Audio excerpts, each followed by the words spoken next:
We're a week on now from the end of Euro 2024 and England failing at the very final hurdle against a brilliant Spanish side. Although the end results weren't quite what we were all hoping for, it was a fantastic tournament. And we all loved being out in Berlin covering it. We had an incredible time on The Rest is Football and loved trying to bring you inside the tournament with us. What we're going to do today is look back at that amazing month or so with our best moments from Euro 2024. Plenty of laughs, some cracking interviews and wonderful stories. Here we go. You know we like your cooking and whatnot. And in your house in London, you've been tip-top. But the question was, could you do it in a cold night in Berlin? On a Friday night. Friday night! Ooh, cooking up the stove. But the stove, no, there's no pots to go in the stove. The stove doesn't. Oh, you're out your comfort zone. It's good to be tested.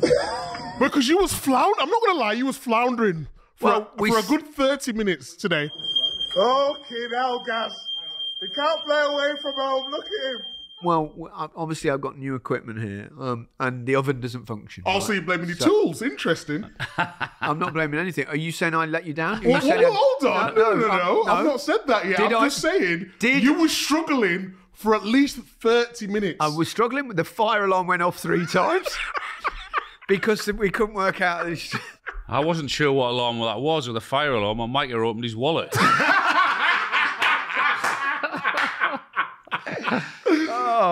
But you know, I was cooking for about 12 of us, wasn't they? Was you nervous? You were sweating. No, I wasn't nervous. I was sweating because we couldn't get anything to work, the oven or anything. But anyway, I got the hob. I cooked it in a totally different way. But sometimes you've got to adapt to circumstances, Micah. Yes. You know, the food came out. We got a lot of veggies in tonight, so I did a kind of Sri Lankan curry, like a vegan number with rice. Who's veggie? Who's veggie? Because my partner Tony. It was all expected chicken. His 2 boys. Okay. They're both veggies as well. Can we get chicken next time? It was nice though. Is that too much to ask? We'll have to wait till Tony buggers off. It was nice though, wasn't it? But I must say, hang on, wasn't it lovely? It was marvellous, wasn't it? Marvellous. Sri Lankan curry. Yeah. Yes. Yeah, recipe? Have we got any Micah, when we're recipe? What did you have in there? What was in? There was sweet potato, butternut squash, all sorts of peppers, chilies, turmeric. When we're both sat on the bog, when we're both sat on the bog later on, you'll be knowing what. What, together? That'd be weird. Hold on. You don't know what we do in our spare time. And I'm not in a curry to know. It was very nice, thank you. Thank you. You're more than welcome. I remember the defenders in the 80s when I was a fan. Yeah. And I remember the defender when we played against, like Vinnie Jones or, Tony Adams. Yeah. And you scored a lot of goals. And I think if you could play now, I think you will score maybe 70 or 80 goals a season. Yeah. You know, because the defender now they cannot even play with the arm. Tackle. Yeah. You know, the arms, it's like the balance for the body. You know, you are in the air, you try to get the ball, and the ball touch your hand. It's a penalty. So now they jump like this, they defend like this, they cannot tackle and everything. So they can score 60 goals. Yeah, I'm very jealous. I think we're all jealous about the fact that you can't just be kicked by defenders nowadays. And you're quite right. It is. People say, "Oh, yeah, but you wouldn't be able to cope with the speed of the game now and stuff like that." Yeah. I think we'd have been okay. Yeah. You remember Goicoechea? The tackle of Goicoechea and Diego Maradona. I played against him. Yeah. The butcher of Bilbao, they used to call him. I played against him in Barcelona a few times. Yeah, he was a pussycat, really. What about Jude Bellingham's interviews in Spanish? Oh, yes, he's learned, which is great. He's fluent. Was he great, was he? He's not bad. He's pretty good. After just less than a year, I'd say really good. Made good progress. He's clearly had lessons. Way better than Gary after a year. Way better. No. Have you still got a bit of lingo?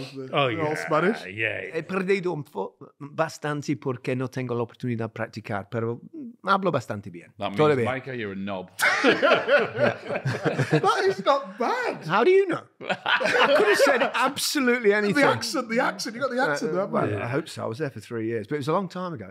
And do you know now, when I went to, and that's why I'm very kind of proud of Jude Bellingham, what he's done, because when I went, nobody there spoke English. Hardly anybody. Hardly any of the players spoke English. So you kind of had to learn. So I went to school 3 times a week. But now Jude could easily survive in Madrid with just English. Can you talk to us about your journey back after the game? Right here. So we finished the game. Fucking hell. We finished the game. We go back to the hotel we get there at about midnight, 1 o'clock in the morning. We go and ask for some food because by this time I'm absolutely more Doritos and what was it, Oreos? This is no word of lie. Other biscuits are available. I said, can I have a pint of lager? He says yes. I said, can I have the food menu? No food. Guess what? More Doritos. Honestly. Sponsor us, Doritos. Oh, we've got one. We've got Walkers, haven't we? Well, Take that out. No. Doritos are Walkers, don't worry. Oh, are they? Yeah. Do you think I would have let him get away with that if they weren't? So I get to bed at about, after I had 2 pints, just to calm down, and he couldn't go straight to bed. He's still on a high on you. Yeah. And then alarm goes off at 6 a.m. Hang on, you missed a bit. What? You FaceTimed us. Oh yeah, I forgot about that. We saw naked. I just got into bed, yeah. And I seen my phone flash, and I thought, what do these fucking idiots want? Can I just tell you now, it's the first time I've been FaceTimed by anyone semi-naked for an awfully long time. I fell out with Alex a little bit because we drew 4 each with him the year before, if you remember. Yes. Which let Man City win the league. Right. And thank you for that. Yeah. But it's your job to try and get a good result. Yeah. But Sir Alex had said to me, we tried harder in that game than we did against Liverpool in the semi-final of the FA Cup at Wembley. Classic. And Kenny was the manager. And I'm saying, do you know that I'd have done to beat Liverpool as Everton manager at Wembley in the semi-final of the FA Cup? I'd have given anything. And actually, at that time, we were a better team than Liverpool. We lost 2-1 in the final. Anyway, next week we had Man United, drew 4 each at and the usual. We go into Alex's room, great wine, and he's always on and what, and he never looked at me. He just kept looking at the racing on the telly. Can you say bad words on here? You can say what you want. Yeah. You should have fucking tried as hard as that last week. You know what I mean? I got myself in a bit of a pickle anyway. You got yourself in a bit of a pickle? A little bit. No, it's funny though. With Frank Lampard. Oh, have you seen? It's gone a little viral. Bit. Oh, I feel Explain bad. it, please. I feel bad. Well, they did this bit, and I didn't mean it the way it came out, but it's quite funny. And Frank's good as gold. He doesn't mind. So I was. We're at the end of the game, and they showed one of Germany's goals, and then they cut to the celebration of the fans in the fan park. It's just behind Brandenburg Gate, and but there's a big screen, so you can't see all the fans from where we are, except when if Germany are playing, for example, there's the big screen up. But sometimes they don't. It goes miles back. So we cut them up the celebration, and I said, that's behind us, and we could actually see them if it wasn't for the big screen, but then they got to watch the game on that screen, so we won't. And then otherwise, they said they'd all be looking at the back of our heads, right? And I just said, it just came out, and I just said, and I meant it actually about all of us, not... And I just said, we don't really want anyone looking at the back of our heads. Or you don't really want anyone looking at the back of your head, do you, Frank? And obviously Frank's slightly thinning, and I'm slightly thinning in my old age a little bit. And I actually meant it about everyone. But when it came out a bit wrong. And Frank does that thing where he smiles and then he suddenly doesn't smile. And Frank's great fun, he won't mind. But I must admit, when I got back to the hotel, I thought, and so I saw it on social media. I went, "Oh, you fucking idiot!" I feel really bad. I'm going to have to Frank. Well, I haven't seen him since I saw it went viral because I mean, let's be frank. But no, I will apologise for mine because it wasn't deliberate. It wasn't deliberate, but I get how funny it was. A great moment, though, isn't it? Yeah, those things happen in live TV. That's live television. It's funny. if you can hear a little bit of mumbling in the background, that is.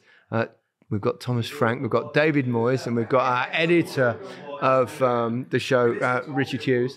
And He just said he's listening to all our bullshit. well, I'm glad he's listening.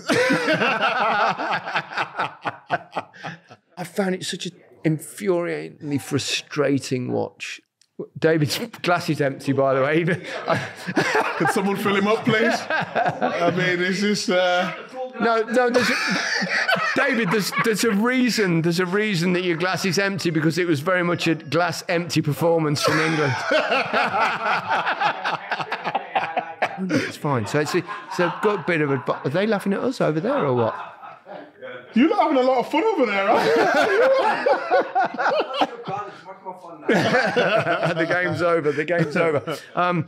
But he had different Hang on a varieties of Slow service in here. slow service. David says. Zoom in on David over there. He's a diva. Look at him. What a diva! Absolute diva. We're giving him the finest of reds, and he's still complaining. Can we address the elephant in the room, though? There's a rumour that you tried to sign me when I was at Man City. Was that fucking daft? Well, someone that successful. He's not fucking signing you. I just thought we'd lighten the mood a little bit. You know what I mean? It's like an interrogation and all, David. You know what I mean? Can you confirm or deny? Do you know something is? I wouldn't like to put myself on the spot on you. Was I bringing you to Preston or Everton? Everton. When I was at City as a youngster. We might have had a. Yeah, we might have had a look at you. And, might have had a Just look, a quick look. I think that's a polite no. Did I fuck? I don't think he was happy with my lifestyle. Let's say that. Is that right? Yeah. That was the reports coming back. We'd have been detectives on you checking to see what you were like. That was one of your better decisions, David, trust me. So I live in Harrogate. I know. Gareth Southgate lives in Harrogate. Oh, God. And I think I was a little bit critical of one of their games in the past. And I went to a coffee shop. It's called Hoxton's. I go there regular. Yeah. Really, really good Hoxton's. If you want to meet Micah Richards, go to Hoxton's in Harrogate. What do you say? Periphery of the vision? Is that right? Is that the right word? Peripheral vision. On my peripheral vision, I seen him, and we sort of locked eyes. Yeah. But I know I'd be negative, not negative about him, but just the way England had played. Yeah. I don't know if he saw it. Did you say anything? I avoided him. Oh, Micah, no, you don't need to. But normally, I go up and say hello and all that. But when someone gives you an eye, I'd like to say, ooh. Do you think he just thought, I've seen his face somewhere, I've no idea what it is. I can't quite work out where it came from. And it was just, it wasn't an awkward moment. And he probably would say, it was nothing. Frankfurt was beautiful. It really was. Yeah. It was nice. The atmosphere was great. It was really pretty. We found a lovely restaurant on the night before the game. Got to the train station. Had a 4.5 hour journey, which was fine. Pretty easy, to be honest. And all was going great until we got to our hotel, and then I turn up to the hotel, and I'm just checking in, and I hear a noise behind me, and I look, and there's a big group of guys, I don't know, 9, 10 guys, something like that, and they're all in West Ham shirts. Oh, yeah. And they're on a stag do. But the stag is dressed up in a gimp suit with a gimp mask on the lot. It's like, oh my goodness me. Shearer, can we have a picture? It's like, oh, here we go. Yeah, there were. So I had pictures with them all. Are you wearing a gimp mask now? No, oh no, sorry. Just me looking tired. And then I thought, all right, I'm gonna. So they were all fine, all great, and I thought that's the last I'll see of them. Yeah. So I go upstairs and I thought I'm just gonna have an hour or two sleep. So I doze off, and then the fire alarm of the whole hotel. And it was a proper loud one. It was one of the, so I'm thinking, when I was lying there thinking, I'm waiting for a minute before it's a false alarm. 2 minutes, 3 minutes, 4 minutes, 5 minutes. I better get out of here. I'm thinking, this is not going off. And I'm on floor 12 Do not use the lift. So I look over my balcony and I can see the whole hotel outside.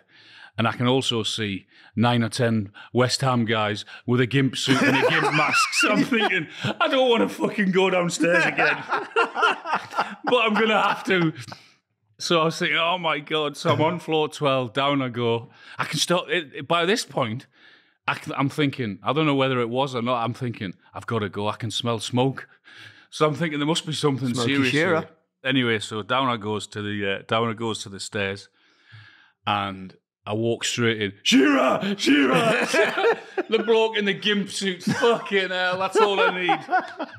Was there a fire? There wasn't. There wasn't. 10 minutes later, I was back in my room. I should have known it was going to be what kind of trip it was going to be then. So wasn't the England team, was it? Dressed in West Ham. Oh, God. You've told me this story. You must mate. share this because he's brilliant. Busquets, mate. We played at Wembley, got absolutely destroyed. Champions League final, pants pulled down, everything, right? And we're chasing the game, I think 2-1 at the time, closing minutes of the game. And the ball's gone out and he's like wasting time with it. And I've run over to get the ball. You know what you do? Drag the ball off him, give me the ball. And he kind of pulled the ball away and he went, "You, Vidic, boom, boom, boom." That long ball. Oh, mate. I wanted the ground to just open up and just swallow me. Just so like dismissive. Yeah. But what a player. He didn't look like a foot. He was like a stick insect. I always say, if you saw him in like aisle 9 in Asda, you'd go, I'll destroy him. Put him on a football pitch, there's no way he'd get near me because he doesn't look like one. But you put him on that pitch, mate, he does everything. Yeah. Position, spaces, wait a pass, and then if you press him, his ability to get out of things was just like, wow, phenomenal player. When the fuck were you last in Asda, by the way? Sainsbury's, actually. By the way, let me just jut in here because we've got quite a crowd in tonight. Who have we got in tonight then, have we? I've got two of my... How many kids have you got? 4 that I know of. They all look like you. I don't know if I should look over there or look at that's you. encouraging. George and Angus have come in, and we've got George's partner Seb, and we've got lots of people from Goalhanger. Yes. I've got my friend JD over there with his girlfriend Tansy. They're all England fans, and it's great. Who's your favourite son? They're all rising. They're all rising. No, I'm not going to go down that route.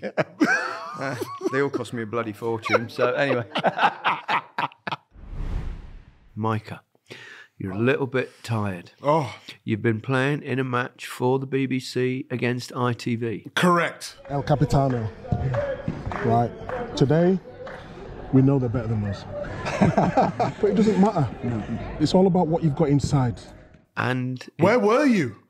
As far away as possible. You didn't come for no support? I didn't know where ITV had... What do you mean? I told you it was a game, and you just dismissed it. Like I dismissed it when you told me he was playing. I thought it sounded like, who wants to watch this dross?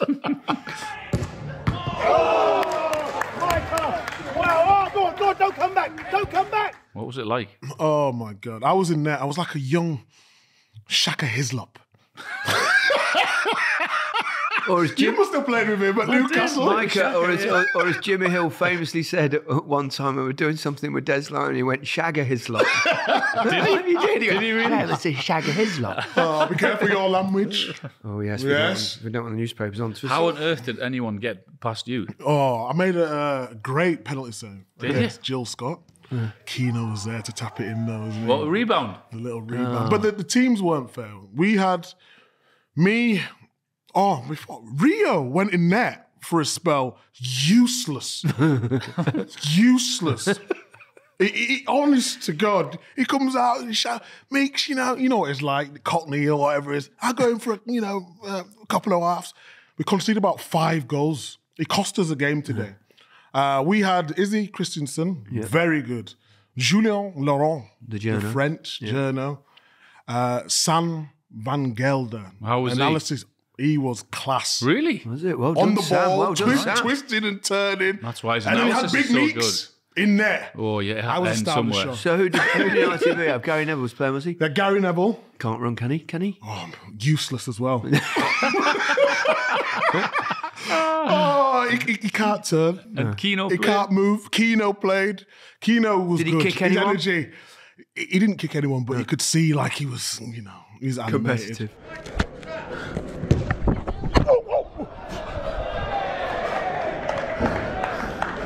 You're better than that. Who else did I have? Eni Luco. Some nice finishes. I heard Did you anyone get injured? Not that I know of. Oh, that's all right. But I'm feeling it now. Did you not smash anyone? I smashed Pugac. Did you? Pick on the little guy. I come out my box and I thought, one of those, it was really a 60-40 to him. And I thought, okay, I need to leave one on him. I went right through him.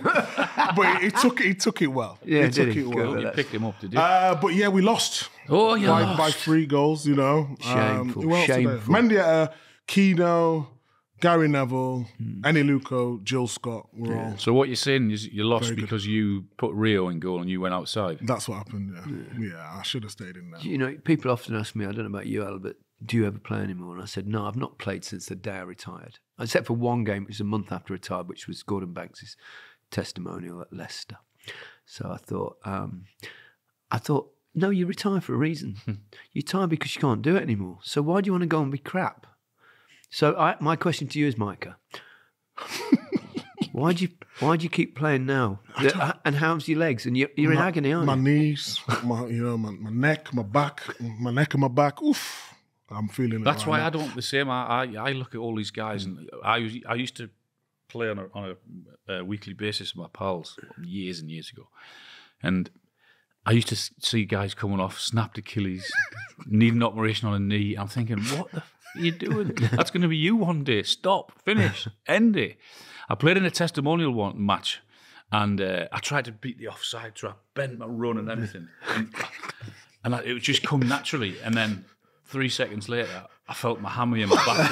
I said, just fucking end this, will you? So I've never played since then. You came into an England squad as a 16-year-old, didn't you? Just to come in and learn and what? In the Euros, yeah. In the Euro 96, wasn't it? Yeah. Did you?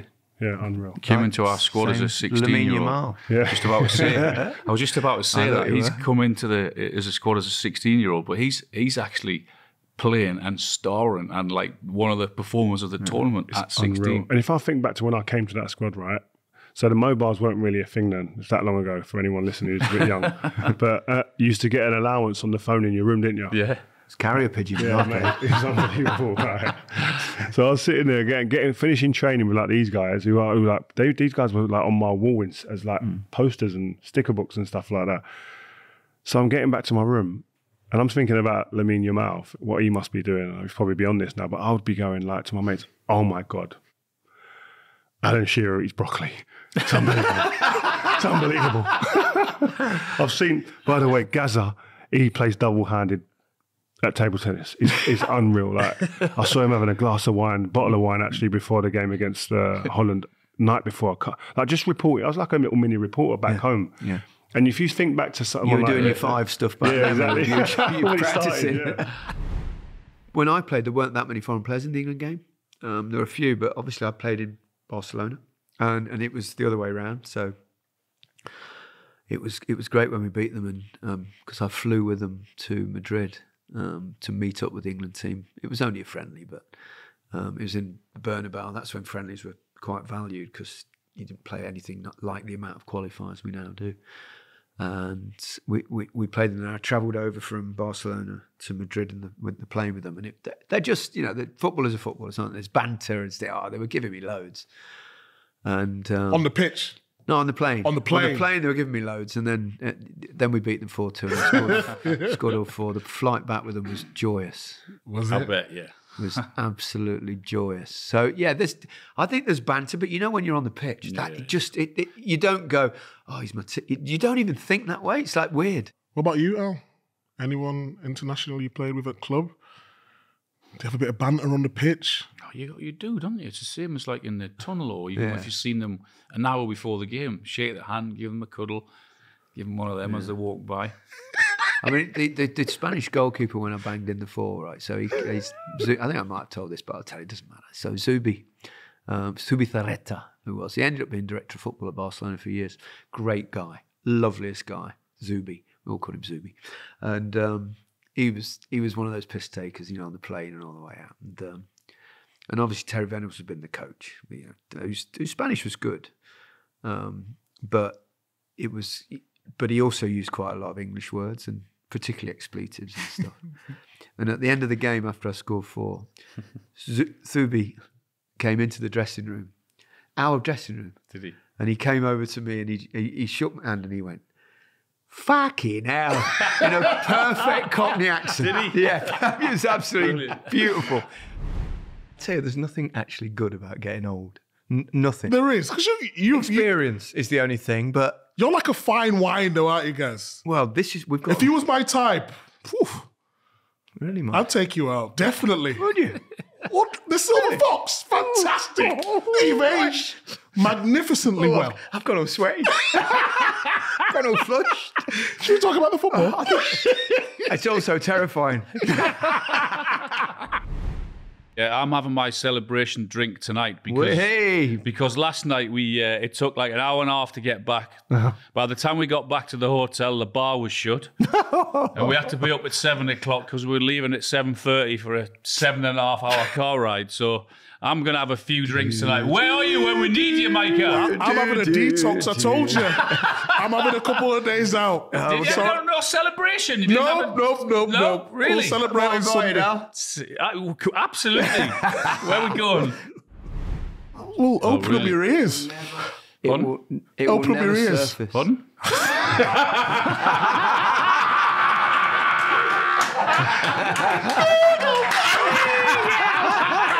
I tell you what, he does that joke at least 3 times a day. Every time. Dad jokes. My pal who's staying with me in the room. Wow. In your room? In my room, yeah. My mate's staying with me. Tell us more. Hear me out. Peter. I don't know whether he's here or not, but he's. I can hear this like noise going on. Anyway, he's got up to go to the loo. He's gone to the loo, and did he wake you up? I've sort of shouted. I've sort of shouted over. I said, "You all right?" He goes, "Have you heard about Trump?" Oh yeah. I went, "No, what's happened?" He goes, "He's been shot in the ear." I said, "What?" He said, "He's been shot in the ear." I said, "What?" He said, "He's been shot in the ear." I went, "Oh, fuck off." 4:30 this morning. Yeah.